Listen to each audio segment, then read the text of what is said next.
First, let's pay homage to the lineage gurus, homage to the Venerable Monk Liao-Ming, homage to Master Sakya Zheng-Kung,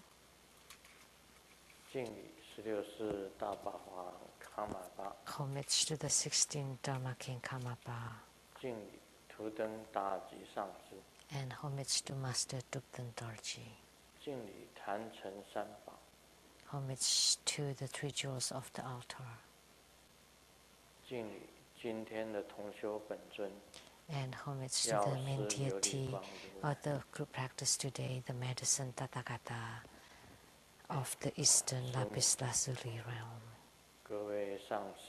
Simu, all Dhamma masters, Dhamma educators, Dhamma teachers, Dhamma instructors, Dhamma assistants, leaders of the spiritual centers, all disciples here and over the internet, and all participating VIPs today.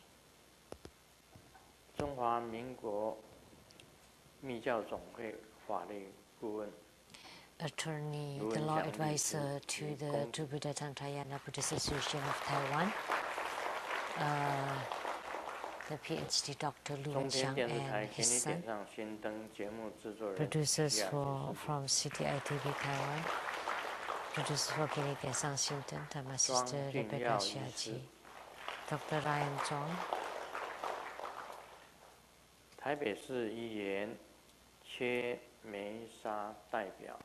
representative to the council person of Taipei City, Miss Dharma Sister Che Hui. From the Voices from Heaven Choir Group, Dharma Sister Li Yizhan, Dharma Sister Chen.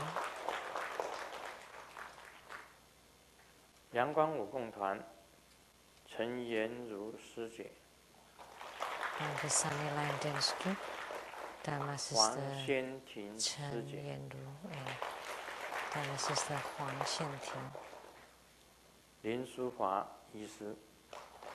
And Dr. Lin Su-Hua.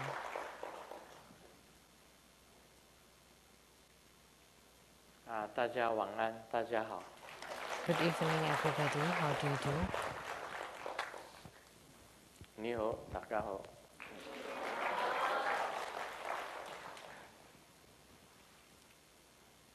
那今天我们是修药师琉璃光如来。一般的寺庙里面，如果只有3尊佛的话， In the typical temples, if there are only 3 Buddhas, at the center would be Sakyamuni Buddha. 它的龙边 And on the dragon side, there would be Medicine Buddha. And on the tiger side, there would be Amitabha Tathagata. So typically, the Trinity is like that. If there are 3 deities at the center, there would be Sakyamuni Buddha. On the dragon side would be Medicine Tathagata. And on the tiger side, there would be Amitabha Tathagata. So Medicine Tathagata of the Eastern Lapis Lazuli realm has a very rich and bright radiance, and he also has the Eastern Lapis Lazuli realm. So the East typically belongs to the Akshoba Buddha and Medicine Buddha. They are actually the same body with different names. 一般的说法是这样子，都是在东方世界。 Akshoba Buddha also is referred as the Medicine Buddha. They're both on the East. And we have talked a lot about Medicine Buddha, and every time Grandmaster will mention about going to Korea and seeing a vision of Medicine Buddha. And next to him, there would be the great bodhisattvas like the medicine king, supreme medicine, sunlight, moonlight, and the 12 medicine generals. So for the 12 months, there are 12 months in 1 year. So they're on duty each month. So like this month would be which medicine general would be in charge of which month.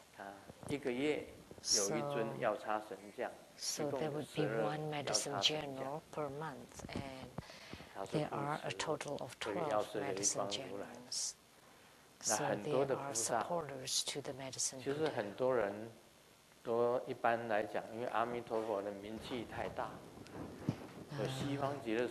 Amitabha Buddha is very famous, and the Western paradise is very famous, and the radiance of Amitabha Buddha is truly great, so he delivers many sentient beings.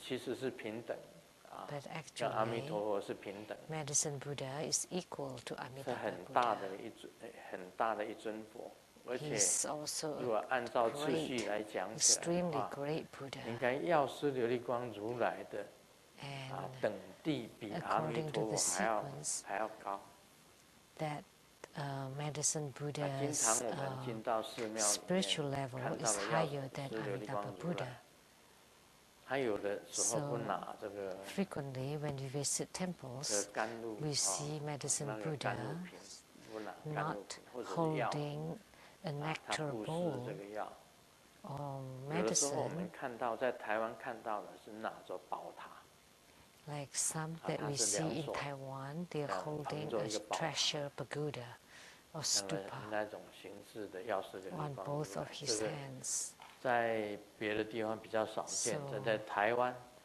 is that kind of image of medicine Buddha that's rarely seen at any other place but in Taiwan. That medicine Buddha is holding the meditative mudra of Amitabha, and he's holding the precious pagoda.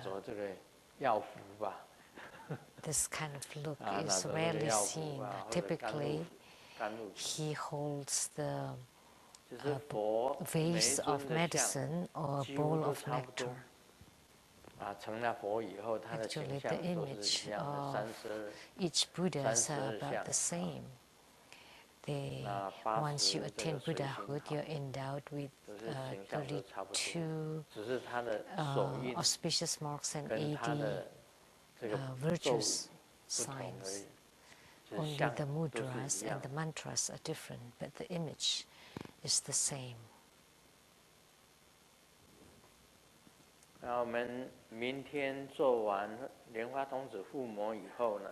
And tomorrow, after we perform the Padma Kumara Homa, the following day we will go to LA. And someone commented, why did the Yiru to Buddha temple made the arrangement for Grandmaster to go to Disneyland? And Grandmaster is not a kid. Actually, I requested it, so please don't misunderstand. Don't misunderstand the Yiru temple. That they're the one that arranged Grandmaster to go, because Grandmaster hasn't been there for a very long time. I remember the first time I went to Disneyland was in 1980, before I immigrated to United States. At that time, in 1980, I had been there.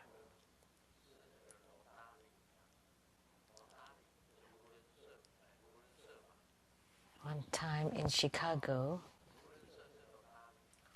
The Rotary Club, the headquarters is in Chicago. The headquarters in Chicago. So they had a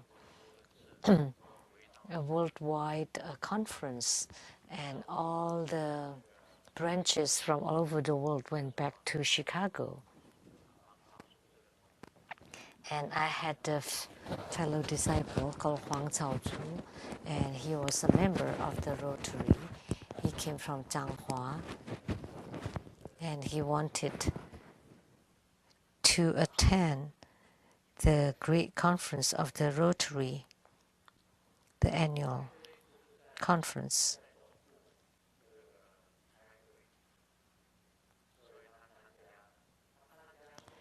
And the conference was at the headquarters, and because he was by himself, he asked the teacher Lu. At that time I was called teacher Lu, not called grandmaster, and he invited the teacher Lu to go to United States for a 1-month trip. And besides attending the Rotary's conference, and he paid for my trip. And his nickname is Suiji. It's Japanese.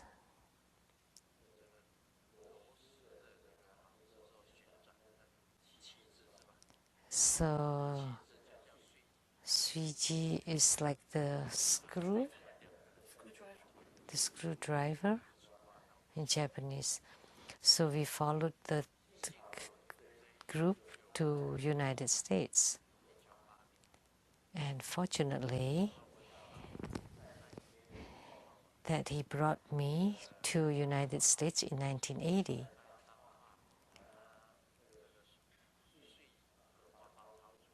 Huang Caozu or Suiji in Changhua knew a daughter of his neighbor who's also a good friend.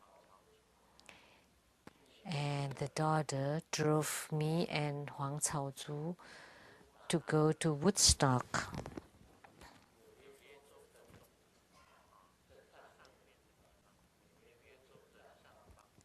So that's in the upstate New York in Woodstock, and we met the 16th Karmapa, took refuge in him, received the empowerments, and listened to his Dharma teaching.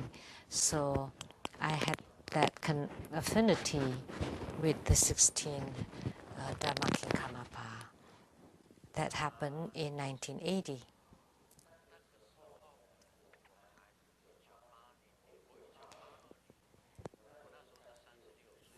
At that time, in 1980, I was 36.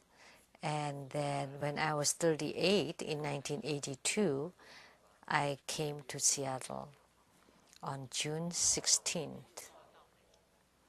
But the first time I came to United States, when I landed in America, it was May 18th. It's the day Mount St. Helens erupted. So when my foot stepped on the land of America, Mount St. Helens erupted. So that's the tremor of the 6 elements. So that's very interesting. As soon as I step on America, the volcano erupted. And the first place I stopped was Hawaii.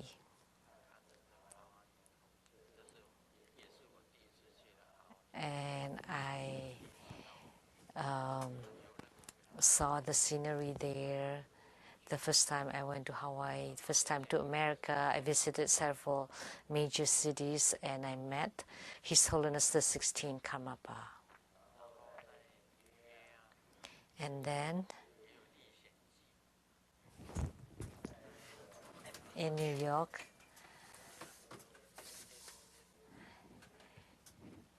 there was an adventure on the road, on the street where there are lots of XXXX. We stroll around there, and there was an American distributing some name cards to us. And I recognized a few words on that card, and it was written, "Tonight you are king." And he invited us to come in to become king. I was still young then, in my 30s, but I didn't dare to go in. But Huang Caozu went in, but I didn't.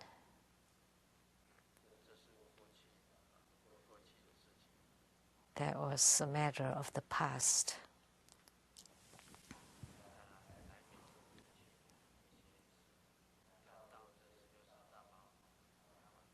Talking about His Holiness the 16th Karmapa.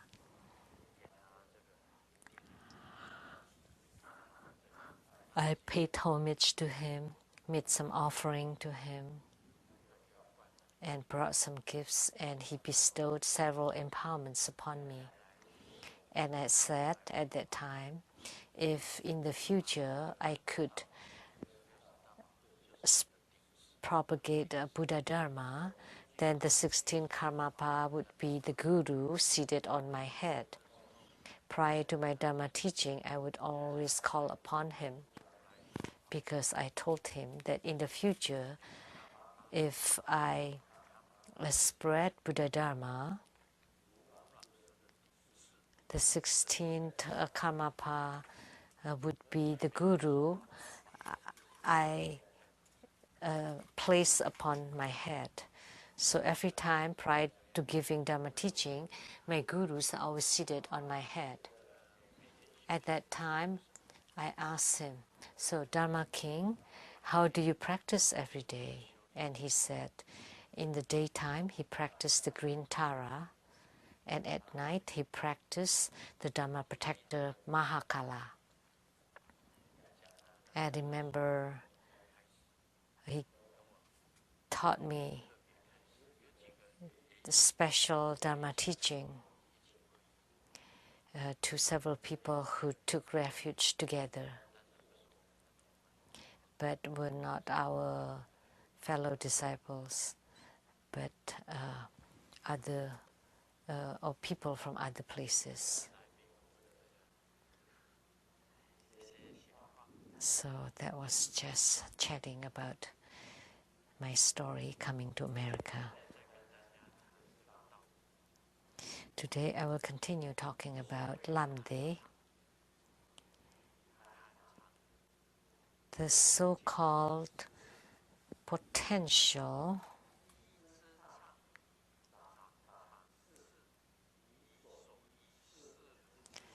because like a seed, it is a storage that can be relied upon, and the place of the four wheels is like the cause. So our Leizang temple is also like a storage. Lei is thunder, is hidden or stored inside this temple. As long as it makes the sound, and the sound of thunder is the loudest. So we often say that thunder is the loudest. So what sound is the loudest in the world? That would be the sound of thunder. So the meaning of the name of this temple, Li Zhang Si. So the name was given to me, and it means that inside your temple, it stores the sound of thunder. Whenever the sound is made, then it would make a sensation all over the world. So True Buddha School can deliver so many sentient beings because Grandmaster has 4 gurus of the 4 Tibetan schools, and they are all gurus seated on top of Grandmaster's head. And that's also cause or storage. And Grandmaster studied Tantric Buddhism because he has paid homage to the gurus of Tibetan Tantrayana and Japanese Tantrayana. So I have stored this potential or cause. That's why I could bear the fruit. So that's the cause or the potential. It is like a seed.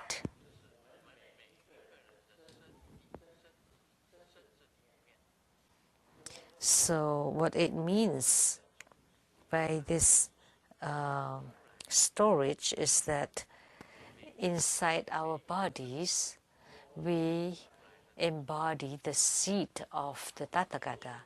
Every living beings have the seed of the Tathagata. During the era of Sakyamuni Buddha, Devadatta occupied the whole Sangha.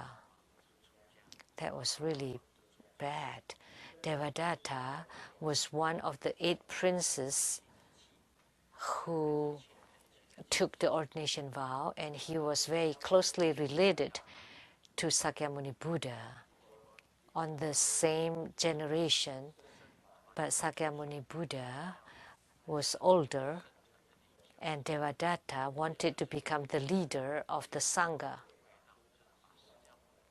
So it has the connotation of rebellion. And he said that Sakyamuni Buddha has grown old and he wants to become the leader of the Sangha. Sakyamuni Buddha did not say anything. But however, Sakyamuni Buddha still made the premonition that in the future, when you become a Buddha, you would have the epithet of the Deva Buddha, the heavenly king Buddha. Although Sakyamuni Buddha knew the ambition of Devadatta to be in charge of the whole Sangha,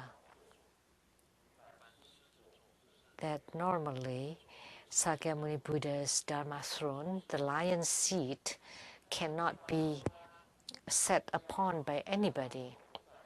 However, whenever Sakyamuni Buddha was not around, Devadatta would sit on it, and he would wear Sakyamuni Buddha's robe.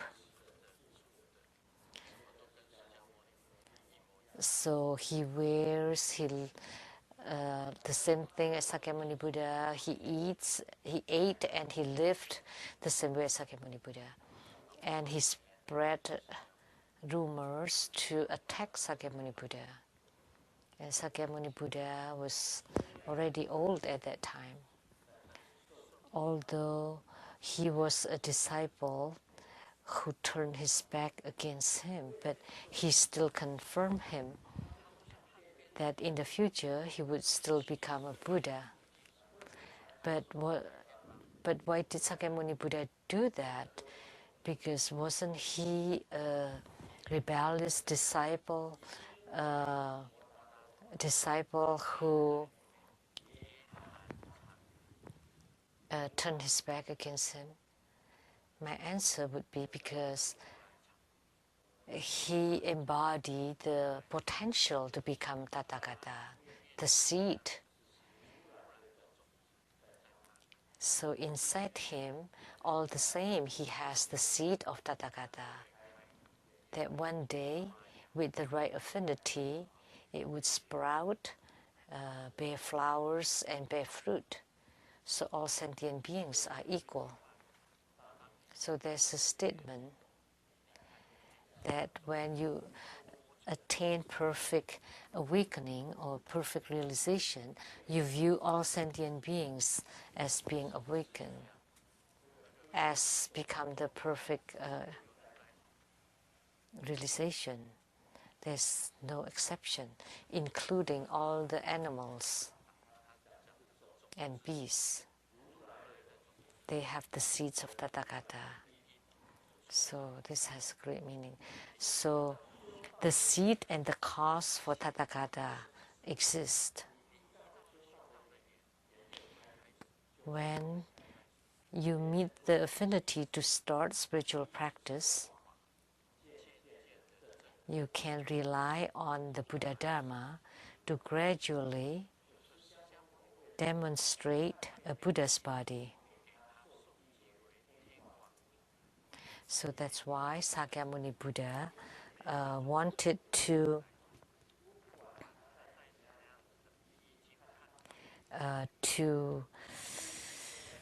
confirm or to make a prophecy about a renegade, a traitor disciple, so that in the future, when he meets the affinity to perform the spiritual cultivation, all the same, he would still be able to attain Buddhahood. Why did Sakyamuni Buddha confirm? Made the premonition. Didn't Sakyamuni Buddha knew? Of course he knew. Devadatta actually took away Sakyamuni Buddha's 2/3 of Sakyamuni Buddha's disciples. So what's left that stayed with Sakyamuni Buddha was only 1/3 of the group. So talking about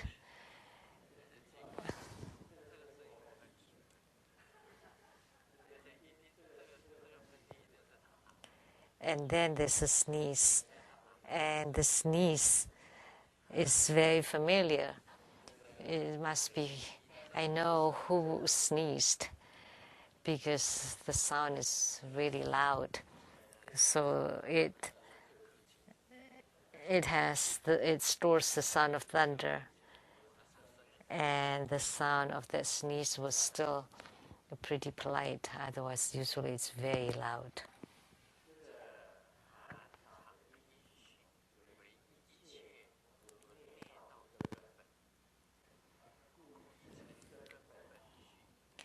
So this potential causal continuum is the root of all paths of samsara and nirvana.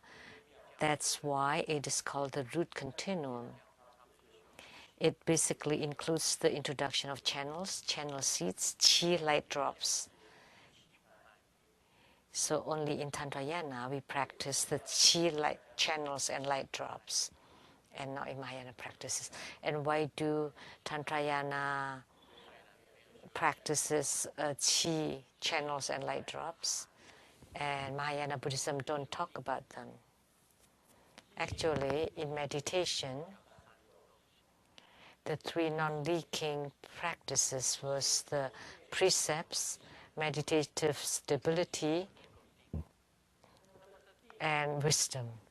So first you need to study the precepts. By abiding to the precepts, you would generate meditative stability, and meditative stability would generate wisdom. So by keeping the precepts, you would generate meditation or meditative stability. And the meditation would generate wisdom. And inside the wisdom, there's also the meditative stability. And this is the 3 non-leaking learnings of Buddhism. In Mahayana, because you have the phenomena of meditation, then the chi would naturally circulate, and the channels would naturally be open and flowing, and the light drops would be radiant. The radiance of the light drops would naturally appear without practicing the chi channels and light drops. But in your meditation, you naturally receive the blessings of the Buddhas and Bodhisattvas. And your qi would naturally circulate automatically because there's the electric power. Then the qi would move naturally. Once the qi circulates, all the channels would be open and flowing. Then you would generate the light, the clear light radiance of the light drops.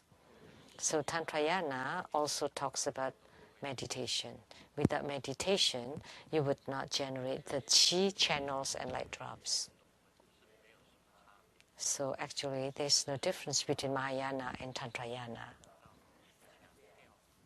But Tantrayana especially stress the qi channels and light drops. It talks about qi. We know there are a lot of qigong masters in mainland China, like kung fu masters. You know, they don't talk about religions, they talk about qigong. So everybody just practice qi. And in Taoism, they also practice qi in Tantrayana too. Actually, in the whole universe, they're all inside qi or amidst the qi. Inside our bodies also qi. Qi is the breath. So in the Dua Messages of Tantrayana, it was mentioned that you need to train the wind. And the wind is actually qi, your breathing. So in Tantrayana, you do complete breathing. You inhale more and exhale less. So you inhale more and get it to Dantian, the navel chakra. Then that would be called a true breathing. The common people breathe just to the throat or to the lungs. But in Tantrayana, you need to breathe all the way into Dantian. And the central channel, the primary ones, and then the left and right channels. And then you research all the channels and blood. And like Chinese medical doctors, they research all the way, including the skin pores, and there are tens of thousands of channels in our body. And the primary channels at the brow point, throat, heart, chakra, and navel, and the secret chakra, the base chakra, and at the tip of the crown. So that's the 3 channels and 7 chakras. With 5 chakras, brow chakra, heart chakra, brow chakra, throat chakra, heart chakra, navel chakra, and secret chakra. Those are the 5 chakras. And the channels at those places are bundled together like woods. So, what is the light drops practices? What is light drops? Light drops is water. In Taoism, it talks about yin, yang, heaven and earth, dragon and tiger, and bird and dog, qian and gong. It actually represents fire and water. Heaven is yang, is fire. The earth is yin, is water. And then there are yin and yang, dragon and tiger. Dragon belongs to fire. Tiger belongs to water. Oh, qian and gong. I don't know whether this is right to say this. Qian gong also belongs to water and fire. So it's the merging of fire and water inside your body. In Tantrayana, fire refers to the inner fire, to your temperature. Water is all the water inside your body, including all the hormones excretion. That's water. We utilize the water of hormones and the inner fire that's generated, and you merge them that to become Tai Chi. When Tai Chi is perfect, then it would generate light. When the light is illuminated, then becomes Wuji. Wuji is light and also the Dharma body. So it also talks about 4 bodies here to practice through your water and fire. First, you train the Qi, practice the Qi. The Qi has to be robust and full. The channels has to be open and flowing. And the light drops have to melt.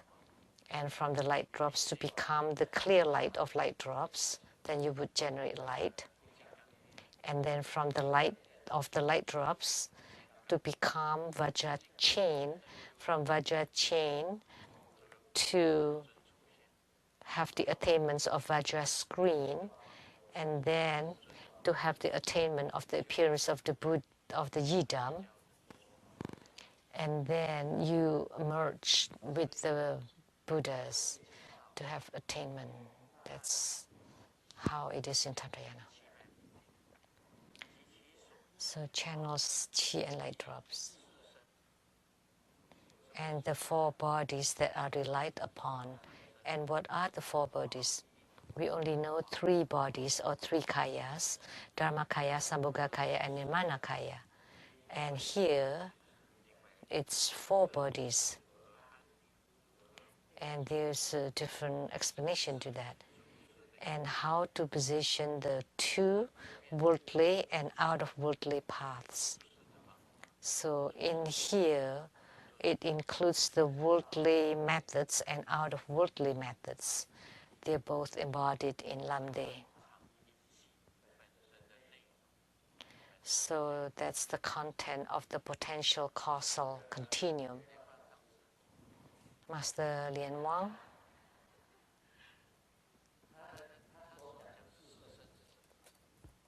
So what is this? The 4 bodies, what does it mean? Which character?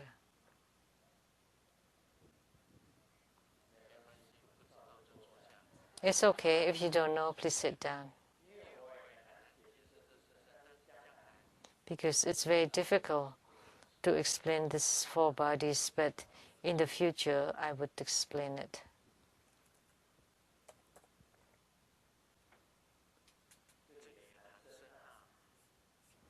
This is also talking about body.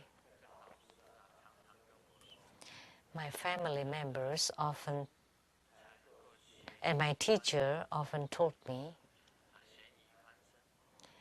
you need to study hard in order to turn around. But in Chinese it sounds like the salted fish turned around.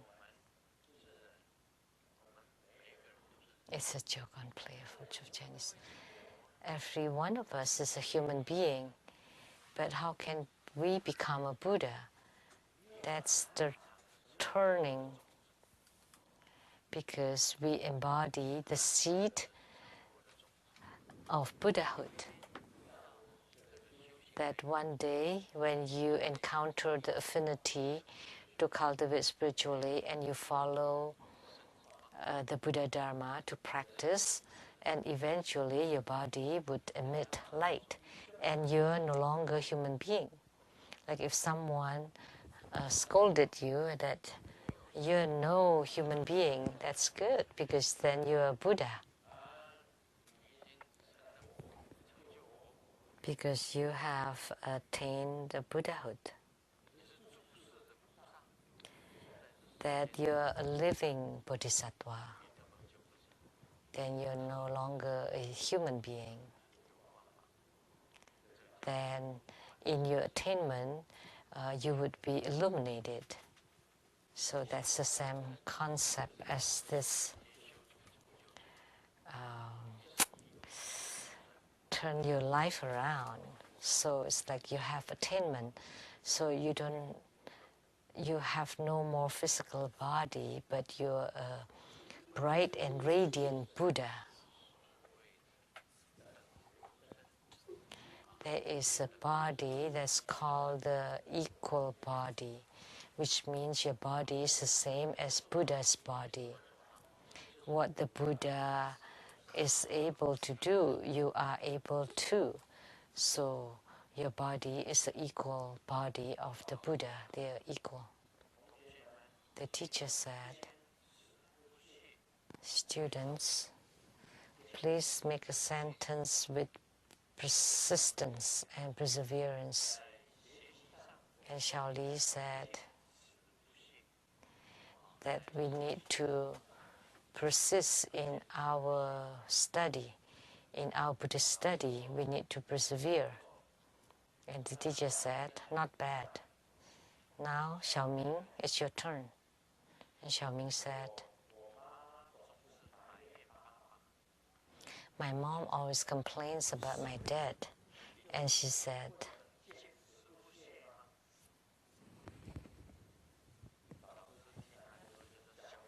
that goes, can't you persist? And the teacher said, get out of here. Because it also means different thing. Oh, so don't leak.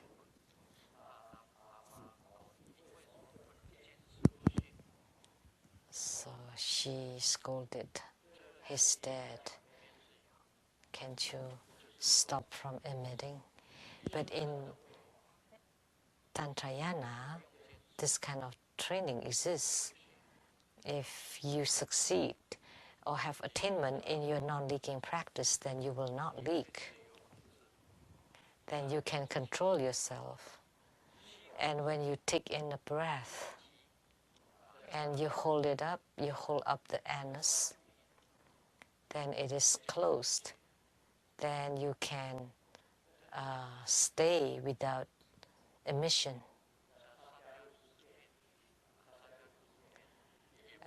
Those 6 postures, 6 Sakya postures are just methods. That the function is relied on the qi. If you can use the qi to hold it, then you will not leak. I often talk about the straw inside the glass of water, and you use your finger to close the straw, and then you pull it up, the water would be inside the straw and will not drop. Why? Because of the qi. Because when you close the top of the straw, the qi will not push down, so the water stays. But if you let go, the qi would push down and the water would leak. So if you close it, then of course you can hold it. Can you do it? Of course. So to close it, you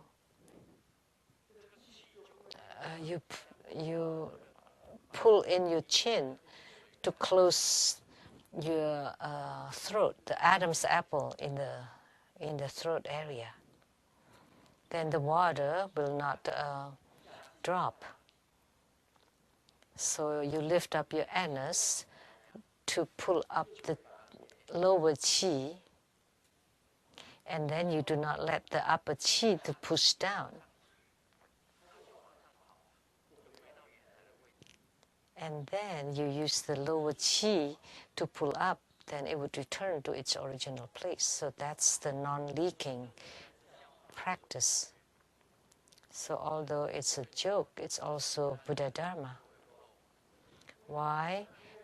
Common people don't know how to do the non-leaking practice because they don't train in qi. I've already taught you the methods to lift up the anus and to push in on the Adam's throat. But your chi cannot be held up and still moves down. This is something that Grandmaster can do since he was in the 40s. I want to lose weight and went to see a doctor. And the doctor said, in the morning, you take one boiled egg, and then for lunch, one steam bun, and at night, half a steam bun. Then you would lose weight. And then the patient asked, do I take them before or after meals? And the doctor replied, you can leave now.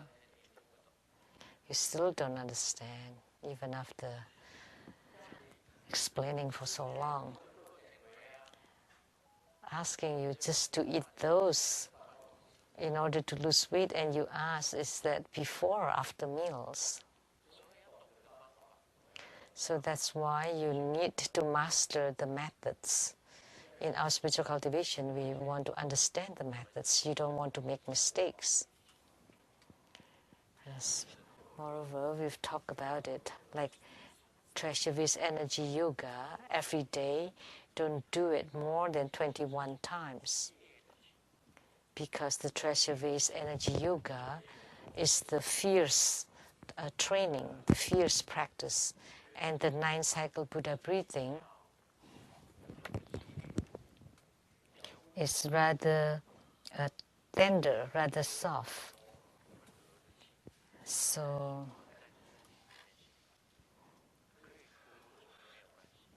and that's for the 9-cycle Buddha breathing, and you can do many times, it's fine, that's milder. But the Treasury's energy yoga is rather fierce. So you take in the breath, and then you lift up your anus, and then you hold your breath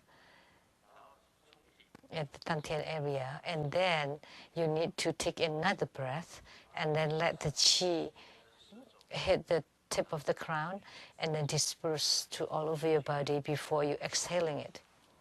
And then when you exhale it, that would be rather strongly, rather intensely. So it would affect all of your organs. So if you do too much, then you would have swollen gums because you would have heat in your body. And sometimes you would have nosebleed or red eyes or some swell in your head or some headache. So you can't do too much of it. So there's restriction. So the same thing with our diet. There's some requirements, like it has to be nutritious and also lose weight. You can lose weight too.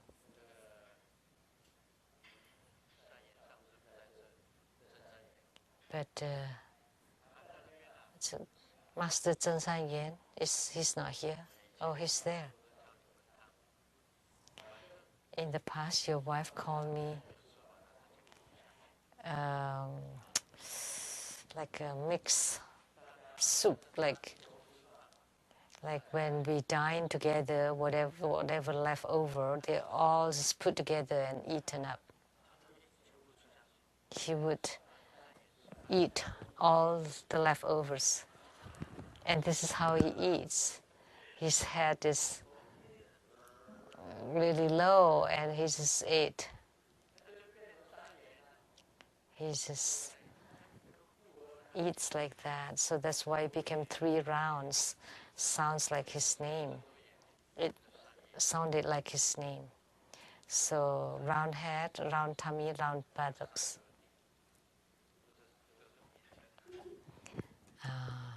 That's also the terms for geomancy. So at the hospital it was written, you are what you eat.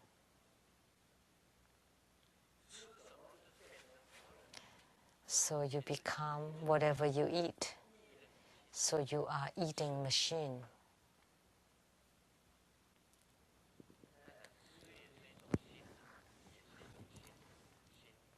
Of course, eating is also psychological, because maybe you try to fulfill something you're missing. So you try to compensate with eating.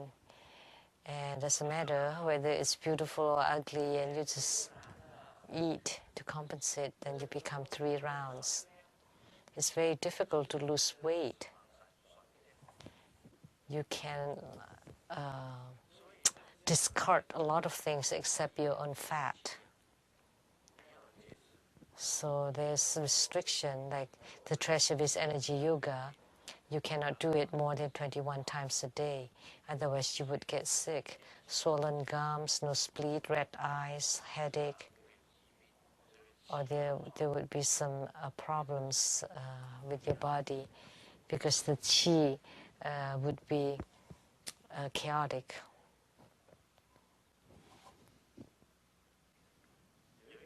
And this has to be taught by the guru.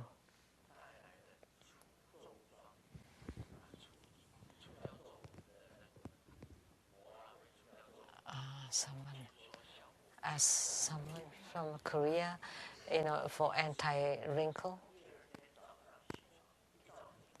and for the girlfriend. And the first time she used it, when she woke up the next morning, she lost the eyelids, the double eyelids. So it was very effective. That's over. So you're trying to eliminate the wrinkles, and you eliminate your own double eyelids. So that's not good. So it has to be suitable and appropriate. So if it's too much over or too much under, are not good. In the past, Linda Chung told a joke. These days when you have the, what's that called, liposuction? Or the skin lift? That they just install a screw. So you just turn the screw and lift up your skin. And one day, the skin, because it felt so hard, and she turned the screw too much, that the breast went up to the face.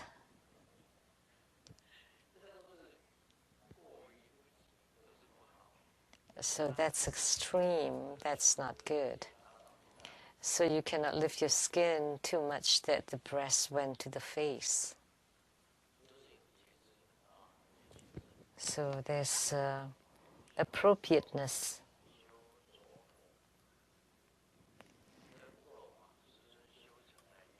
So practicing the non-leaking, practicing inner fire. When Grandmaster had the attainment in the non-leaking practice, it's like dam, water dam that block the water.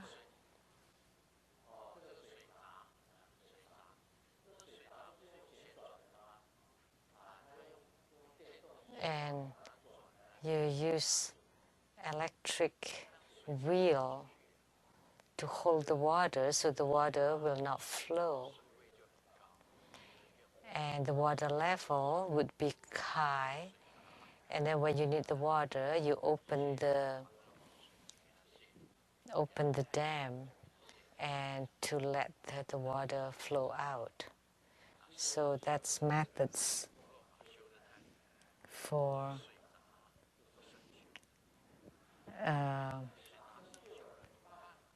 so that the opening got rusty, because Grandmaster practiced the non-leaking so well. So the water accumulated so much and could not be let out. And what should we do then? You can evaporate it by use of the inner fire to evaporate the water inside the dam to become qi. Then they'll be fine. But if you don't know how to evaporate it, then it would overflow. Then that would be problematic. You would have ailments in your body, and that's an issue, a medical issue.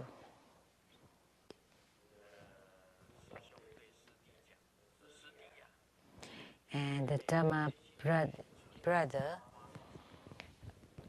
asked the younger brother, so how much of your salary do you save? All of them. Oh, that's really good. Where? And the younger brother said, in my tummy. So the monthly salary is being saved inside the tummy. Because, of course, with no restriction, you don't save. With no control. So according to medical science, you need to store more and spend less. The same with the body. You store more and spend less. And you store your essence, qi, and the spirit in Taoism too. And you spend less, then you would live a long life. If you spend all of them, all the essence, spirit, and qi, and you don't store anything, you don't save anything, of course then you would die early. Then you would die suddenly. Then you would be dead suddenly. But if you essence, qi, and spirit are enough, that the qi inside your body is very full and robust, then you would have spirit. Then qi and sen are interrelated. Then the sen, the spirit, would be illuminated. And the source would be your essence, and that's your essence. That's the light drops inside your body. So when you have full qi, then the spirit would appear. So in Taoism, we practice the Jing, Qi, Sen, the essence, Qi, and spirit. And Tantrayana, we practice channels, Qi, and light drops.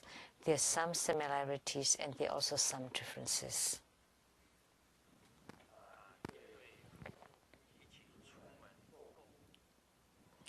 A couple went shopping together, and all of a sudden, the wife found the husband disappeared. And she called his cell phone and cried out loud, "Where are you?"